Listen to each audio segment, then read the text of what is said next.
കാസർഗോഡ് നീലേശ്വരം അഞ്ഞൂറ്റമ്പലം വീരർകാവ് ക്ഷേത്രത്തിൽ വെടിക്കെട്ട് അപകടം നടന്ന 2 വർഷമാവാറായിട്ടും പോലീസിന്റെ അന്വേഷണം പാതി വഴിയിൽ തന്നെ നിൽക്കുകയാണ്. അന്വേഷണ ചുമതലയുള്ള ഉദ്യോഗസ്ഥൻ സ്ഥലം മാറിപ്പോയതാണ് മെല്ലെപ്പോക്കിനുള്ള കാരണം. നിയമ പോരാട്ടത്തിന് ഒരുങ്ങുകയാണ് ഇരകളും കുടുംബാംഗങ്ങളും. 2024 ഒക്ടോബർ 28 നടന്ന അപകടത്തിൽ 6 പേർക്ക് ജീവൻ നഷ്ടപ്പെട്ടിരുന്നു.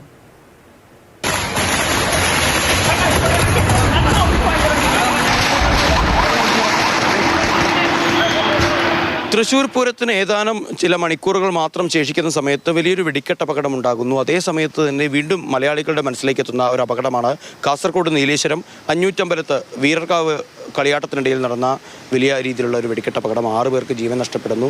അതിൻ്റെ തിക്തഫലങ്ങൾ ഇപ്പോഴും അനുഭവിച്ചു കൊണ്ടിരിക്കുകയാണ് നീലേശ്വരംകാരും സമീപവാസികളെല്ലാവരും തന്നെ. ഇപ്പോൾ വലിയ പരാതികളൊക്കെ തന്നെ ആളുകളുടെ ഭാഗത്ത് നിന്ന് ഈ സംഭവമായി ഉയരുകയാണ്. ഇപ്പോഴും അന്വേഷണമൊന്നും ആയിട്ടില്ല അല്ലേ? ഇല്ല, അന്വേഷിച്ചില്ല, തീരെയില്ല. ഇപ്പം ആദ്യം ഒന്ന് പോലീസ് സ്റ്റേഷനിൽ പോയി മൊഴി കൊടുത്തു. ആ DYSP ഓഫീസിൽ പോയി മൊഴി കൊടുത്തു. മൊഴി എടുത്തിട്ട് അവിടെ വെച്ചിട്ടുണ്ട്. വേറെ ഒരു കാര്യം ഇതുവരെ നടന്നില്ല. പിന്നെ മുഖ്യമന്ത്രിയുടെ ഈ ഒരു സെല്ലിൽ ഒരു വിങ്ങുണ്ട്. ആ വിങ്ങിൽ ഞാൻ കംപ്ലയിൻറ്റ് കൊടുത്തു. അത് 3 പ്രാവശ്യം അവർ വിളിച്ചു. എന്നോട് ചില കാര്യങ്ങൾ ചോദിച്ചു. അവിടെ വെച്ചു. പിന്നെ ഒന്നുമില്ല. പിന്നെ ഇപ്പോൾ ബുദ്ധിമുട്ടെന്ന് വെച്ചാൽ തുടർ ചികിത്സയ്ക്ക് പൈസയില്ല.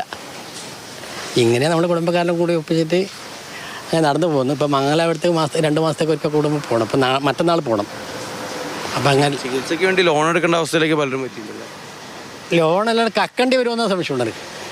ലോൺ നമുക്ക് തരില്ലല്ലോ. പണിയെടുക്കാൻ കഴിയാതെ ലോൺ തരുന്നത്. അപ്പോൾ അങ്ങനെ എന്തെങ്കിലും ചെയ്യേണ്ട തരത്തിലാണ് ഇപ്പോൾ ഉള്ളത്.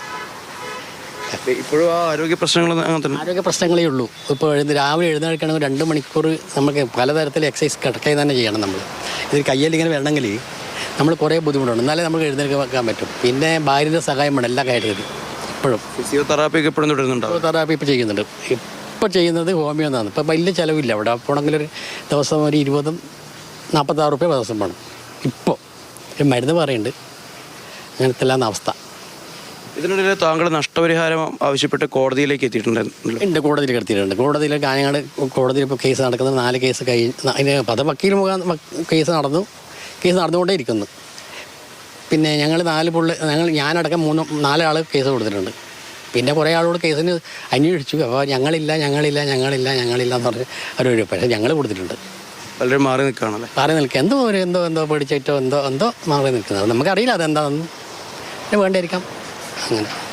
അങ്ങനെ ശരിക്കും എന്തായിരുന്നു അന്നത്തെ ഒരു അപകടം നടന്ന സമയത്ത് എന്തായിരുന്നു ഒന്ന് ഓർത്തെടുക്കാൻ കഴിയും? ഞാനവിടെ ഇങ്ങനെ തെയ്യം ഇങ്ങനെ അവിടെ പറഞ്ഞുകൊണ്ടിരിക്കുന്നത്. അതിൻ്റെ ചടങ്ങ് നടന്നുകൊണ്ടിരിക്കും. അപ്പോൾ ഞാൻ തെയ്യം ആ തെങ്ങിൻ്റെ അത്ര ദൂരത്തിൽ ഞാനിങ്ങനെ ഇരിക്കുന്നത്. അപ്പോൾ വന്ന് പൊട്ടുന്ന പൊടി. അപ്പോൾ ഞാനിങ്ങനെ തടുത്തു. അതാണ് കൈക്ക് പറ്റിയത്. തടുത്ത് അപ്പോൾ 2-3 പൊട്ടിക്കൊണ്ടിരിക്കുന്നുണ്ട്. പിന്നെ ഒരു പൂക്കുറ്റി വന്നിട്ട് എൻ്റെ ഇവിടെ വീണു. പൂക്കുറ്റി ഇങ്ങനെ പൊട്ടി. അതാകെ പൊതിച്ചു. അപ്പോൾ എനിക്കൊന്നും രോമമൊന്നും ഉണ്ടായില്ല. ഒരു രോമം പോലും തലയിൽ പൊളിയിലുണ്ടായിരുന്നു. ഞങ്ങളുടെ സുഹൃത്തുക്കൾക്കോ പരിചയക്കാർക്കോ ആരെങ്കിലും മരണം സംഭവിക്കുകയാണ്? ഈ അപകടത്തിൽ 6 ആൾ മരിച്ചല്ലോ. സുഹൃത്തുക്കളല്ല, നമ്മളെല്ലാം അറിയുന്ന ഒരാളെ അറിയുന്നത് നമ്മളെ സ്വന്തക്കാരൻ. ബാക്കിയെല്ലാം നാട്ടുകാർ പരിസരത്തില്ല. 50-കാരൻ തൊട്ട് 75-കാരൻ വരെ. ആ 19-കാരനാൽ അവൻ നല്ല ഭാവിയിലെ പയ്യനാണല്ലോ. എന്തോ കപ്പെല്ലാം ജോലി ചെയ്യുന്ന പയ്യനാണ് അവൻ. ആ കുടുംബേ നശിച്ചില്ല. ആ കുടുംബത്തിനെ കഷ്ടപ്പാട് പറ്റിയില്ല. കൃത്യമായ അന്വേഷണം നടക്കണം. അത് കേവലം ഒരു ഉദ്യോഗസ്ഥൻ്റെ സ്ഥലം മാറ്റം കൊണ്ട് നിലച്ചു പോകേണ്ട ഒരു അന്വേഷണമല്ല വീരർകാവിലെ അപകടത്തിനെ കുറിച്ചുള്ളത്. ഷാജു ചന്ദ്രപ്പുരയ്ക്കൊപ്പം സാരംഗ് സുരേഷ്, മാതൃഭൂമി ന്യൂസ്, കാസർഗോഡ്.